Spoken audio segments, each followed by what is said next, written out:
How you doing? My name is Bradley Hook, and I'm here to talk about free trade zones for intellectual property. The goal is obviously to give opportunity for California community colleges to be on the cutting edge of development in the areas of art, literature, and tech. This is a resolution that I have sponsored from Region 6 to be brought to the California Student Senate, and upon being passed, it would go to the California State Senate. So what is free trade for intellectual property?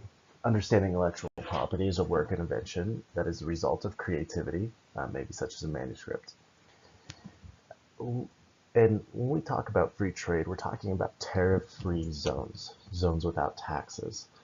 What that could look like in terms of IP and art would be sculptures, paintings, and really any type of artistic project that a student takes on.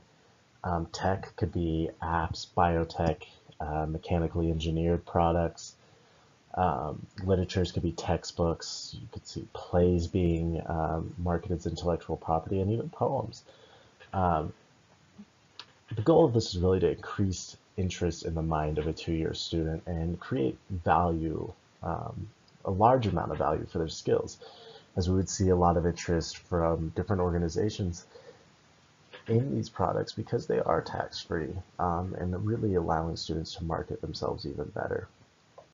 Let's talk about the first whereas, or as I like to call it, our pain.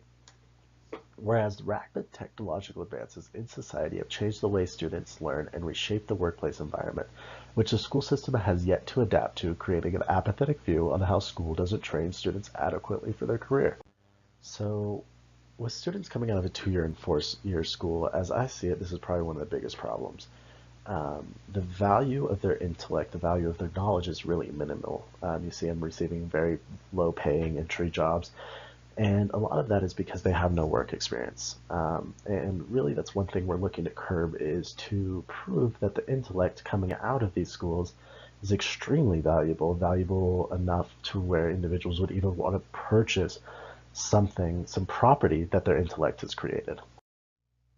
So this data comes from the National Association of Colleges and Employers in 2016. It's a look at the company's desire for personality traits when hiring. And this is showing us some really interesting things. First of all, you only see a couple of these traits being directly related to curriculum that you would often find in a two-year or four-year program. Leadership, ability to work on a team, um, communication, verbal, strong work ethic. A lot of this stuff is learned as you are in the workforce, as you are learning to problem solve in real world situations. No 3-month course can teach you these things. And that's one thing that I think we're really missing out when we're training people to go directly into the workforce, especially at two-year schools with, a lot of career development training. And that's one thing that we hope to solve. So this data is also from the National Association for Colleges and Employers in 2016, and this is qualifications level of influence in hiring. So really what this is what organizations are, type of qualifications they're looking for students when they're hiring. And obviously major is the first thing. Though I have a lot of professional experience in finance and business development, I can't necessarily just jump straight into venture capitalism without the degree. We're seeing this as a prerequisite for a lot of different jobs, and it's completely understanding because they want a basic level of knowledge before you go in. But students are getting these degrees to go right into the workforce, and we're seeing them not be able to go really directly in a lot of cases because they haven't held leadership positions, because they haven't been involved in extracurricular activity. In many cases, they can't do volunteer work, or their GPA has fell short because you know what? Often when you are a student, you have to work as well. Not everyone can just focus on school and really be involved enough in school to, meet all these qualifications for their future because they have to eat, they have to pay for a place to live, and especially in San Francisco, that's not even really possible without supplementary income. I mean, looking at City College of San Francisco, let's look at our student body representatives. We have 16 positions available. And generally, they're not all filled with a student body of 50,000. I mean, that should say something about who we're really helping here and what our programs are intended to help. We have 16 leadership positions for 50,000 people that don't pay anything. How are we going to get these individuals to get these qualifications so they can really move into the workforce? Let's talk about our next whereas. Whereas if a free trade zone defined as a duty-free area in an airport, seaport, or other designated area were to be established on government-owned community colleges in California for intellectual properties of technology, artworks, and literatures, would potentially increase funding for schools through increased enrollment by the student interest and provide tangible career benefits for students. So a large part of what we're seeing specifically in San Francisco, because we had a huge enrollment loss, and we're trying to generate more revenue, we're using our land as the biggest capital when we had insane amounts of intellectual property. If we're producing trade-free or tariff-free intellectual property at these schools that different organizations can invest in, you're going to see a very large investment within the California community college school system. Not just investments in the products that students are selling, but a lot of individuals are going to want to maximize these programs at our schools. So we're going to see a revolution of curriculum. We're going to see cutting edge curriculum. It's going to essentially be able to turn a lot of these schools into almost research facilities that are creating the top level intellectual property and really being able to have students take ownership and have students be able to really be able to market themselves. And even more so, students can focus more on school because they're receiving this supplementary income, because they're seeing the tangible benefits of their work. They're seeing the value of their work, across the world. That's a huge deal for students, especially in building confidence, especially in building desire for leadership. So I actually pulled this data for a study done by the National Association of Foreign Trade Zones back in 2012. One of the closest things we have to a free trade zone in the U.S. are these foreign trade zones. And what we're looking at in this graph is the value of merchandise received in millions. And this data is showing us some impressive things. $534 billion in total merchandise received. And that is larger than any company on the face of the planet's revenue. That's also double Apple's yearly revenue done in 2015. It's massive. And then we're seeing a 24% increase at that level of commerce. A 24% increase of that is roughly $104 billion. That is a huge jump in terms of investment and really showing the value of these places. To take a step back and understand foreign trade zones a little bit better, let's look at their history. The Foreign Trade Zone Act was passed by Congress in 1934, and it was to expedite and encourage foreign commerce. Then we move on to 1950, and they started to include manufacturing, legislative and regulatory changes that opened the program to a broader range of economic activity. And one thing to really keep in mind is though these are located in the U.S., they're outside of U.S. Customs territory, which is really one of their biggest benefits.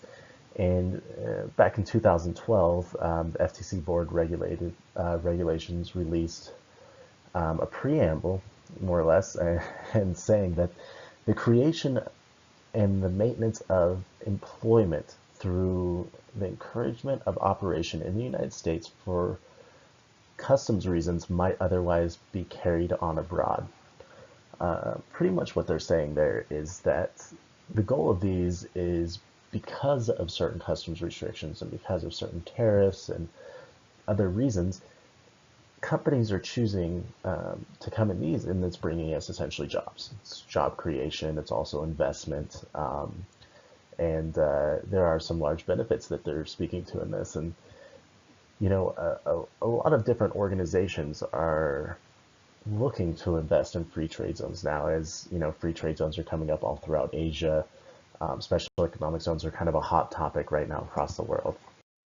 So this is some data I pulled from the same study, but this time it's looking at exports in millions of dollars. And one of the first points I want to bring you to is we're looking at $34.8 billion in exports, with a 23% increase from the previous year. So that was a 24% increase of over $500 billion in goods, and now we're seeing a 23% increase in exports from the previous year. Most companies, most organizations, or many organizations in the world don't see a 20% increase in revenue over 5 years, especially at this level.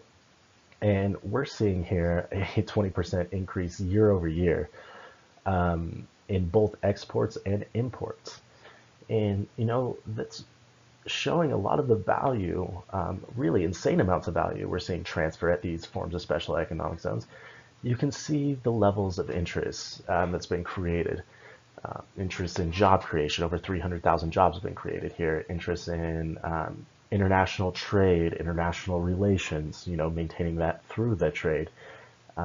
We're seeing private sector investment. We're seeing large amounts of public sector investment. And, really focusing on value in general, let's actually talk about the value of one of our most accessible education systems and the minds that are trained there. Two-year schools are the most tangible form of education that a lot of students can achieve, just given the physical obligations that four-year schools are requiring. I think it's over 100% increase from the 60s in terms of what the cost of school was. And it's really hard to explain those increases. This looks to really allow students to create that value within themselves with only a two-year school graduation. All right, let's talk about our next whereas. And that would be whereas community colleges owned by the state of California are often an entry point for people seeking to enhance their skills and abilities to succeed in the workplace, and a free trade zone allows for a student to conduct business with minimal drawbacks while still in school and earn real-world benefits. A true fact is that students often attend these schools to create value within their life, to gain skills, or to transfer to a four-year school.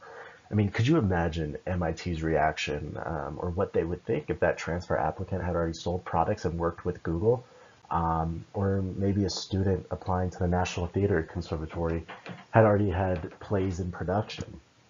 What about programmers being able to get jobs directly out of graduation? And often in a lot of these careers, we don't need four-year schools, and this is really helping us to create value in the two-year graduate system. We're seeing programmers, especially in the Bay Area, taking 12-week courses on programming and getting $80,000 a year jobs, but being charged anywhere from 10 to 20% of their first year's salary paid back just for that. I think the value for a local to go to City College of San Francisco now is free. So let's give them tangible job benefits. Let's get them in careers as quickly as possible. So college graduates are underemployed. Well, what does that mean? We've heard this term used quite a bit when referring to college graduates within the past 5 to 10 years. What is underemployed? Well, underemployed is when you have certain qualifications and certifications, and they're not necessary for the position you're currently working at. A good example would be like me having a bachelor's in finance, and I was working at a checker at the grocery store down the street.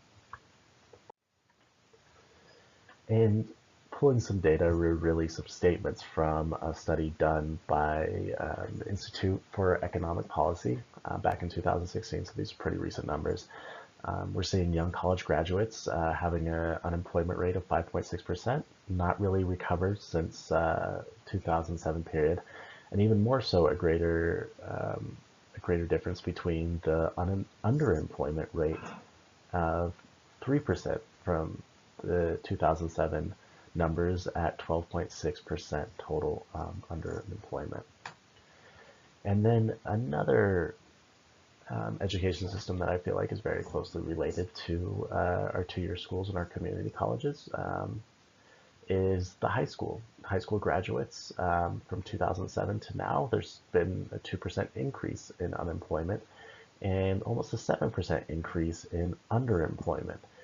That being said, I think this says a lot about maybe not just our economy, but even more so that there's been massive developments in what uh, what we're needing. You know, we're needing a lot more practical skills. You know, employers are looking for a lot more leadership qualities, and it's not necessarily stuff that we're teaching as our curriculum has yet to evolve in many cases. Um, Especially at two-year schools where it should be the most practical to get these individuals into careers or transfer to four-year schools so they can go on to their careers. And another thing that I really wanted to take a point from the study is the quality of jobs for young graduates has deteriorated. Young graduates have average wages of $18.53, with pretty much a zero point 0.7 increase from the year 2000. That's ridiculous. I mean, what value has gained as we've seen from the 80s, you know, almost 100% increase in the cost of college, especially four-year schools. So, I mean, I think this just really raises a really big red flag. And how are we creating value in our students? How are we getting them into the job force and making them worth an income that is livable in this country? Let's talk about our next whereas.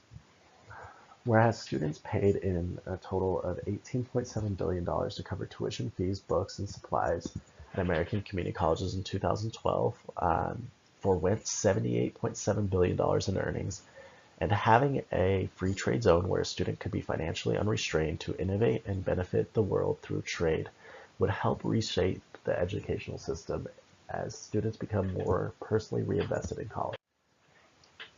Simply put, most students can't afford to eat.